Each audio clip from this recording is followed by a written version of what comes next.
So there's this video that absolutely blew up online. A woman, sitting in her car, made this confession that it hit a nerve with millions of people.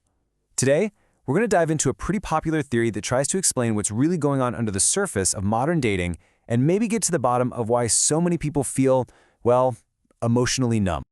Okay, so this is it. This is the confession that kicked everything off. She's just been on a date with a guy she describes as a good man, and she feels absolutely nothing. Not mad, not let down, just this deep, hollow emptiness. And that feeling, that's the mystery we're trying to figure out. You know, the video just exploded. And the reason seems to be that countless people out there recognize this exact feeling, either in themselves or in people they've dated. So what we're going to do is break down the explanation from a popular video analysis that says, hey, this isn't just a one-off thing. It's actually a widespread pattern with some really deep roots. To really get a grip on this whole phenomenon, we have to start where it all began, with the case study at the heart of it, the date that led to this viral confession in the first place. And look, the source video makes one thing crystal clear. This was not the guy's fault. I mean, he did everything you're supposed to do, right? He picked a good spot, he listened, he was funny, paid the bill, walked her to her car, the whole 9 yards. In her own words, he did everything right. And that's the real gut punch. Her big question wasn't, what's wrong with all the men out there? It was this internal panic of, what is wrong with me? That points to something deeper, right? A feeling of personal failure, like her own emotional compass is just broken. Of course, the internet had a ton of theories right off the bat, but the analysis we're digging into here goes way deeper, and it suggests the real cause is a lot more complex than just, being tired of dating. So yeah, the immediate reactions online were pretty predictable. People said she was just burned out from the dating scene, maybe she was depressed, or that she just got the ick, that sudden, weird feeling of repulsion.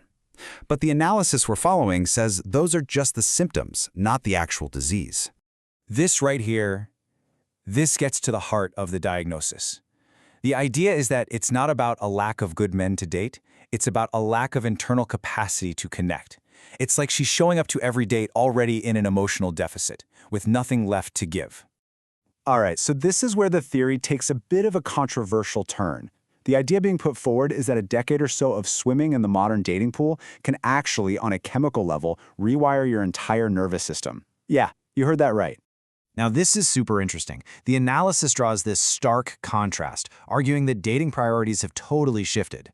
It used to be about building a life with one person. Now, the argument goes, it's more about collecting experiences, stories, and validation for yourself. The old way was about depth, the new way is all about breadth.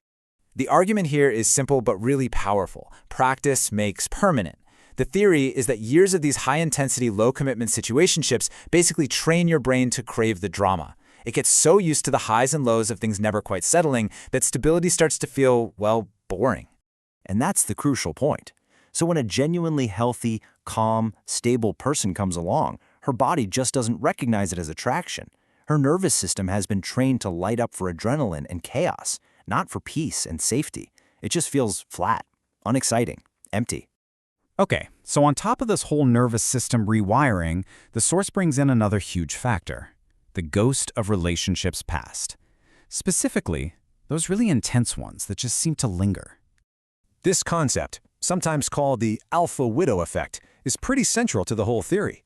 The idea is that a super passionate, even if it was unhealthy, past relationship sets this emotional benchmark, this high watermark, and any new partner who doesn't create that same level of intensity just feels like a downgrade, even if, logically, they're a way better match. And that's the impossible fight, isn't it? The source argues that a new partner isn't actually competing with another person, they're competing with a memory, a highlight reel that's been polished and perfected by time. They're fighting a ghost, and it's a battle they just can't win. So given this really complex diagnosis, you've got a rewired nervous system and you're fighting the ghost of a past lover, what's the solution? Well, the video analysis pivots here and offers a very specific strategy aimed directly at its male audience. The video is really blunt about this.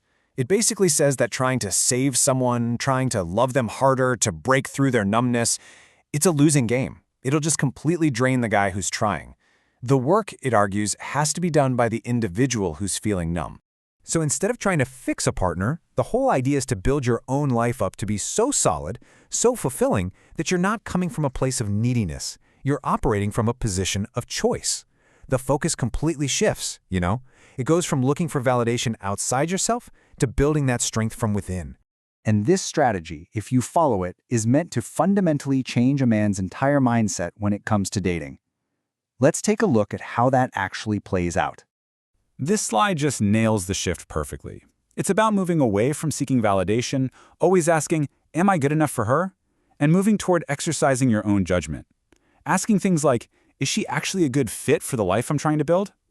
Ultimately, the goal described here is to become a man who chooses a partner based on their actual patterns and their emotional state, not just their potential. It's about observing reality over time instead of just crossing your fingers and hoping to get chosen. And that really is the million-dollar question this whole thing leaves us with, isn't it? We just walked through one very specific and, yeah, pretty provocative theory about why so many of us feel so disconnected. Now, whether you buy into it or not, it kind of forces you to step back and ask a much bigger question. A question about the whole dating culture we're all swimming in. And, you know, where is all of this actually headed?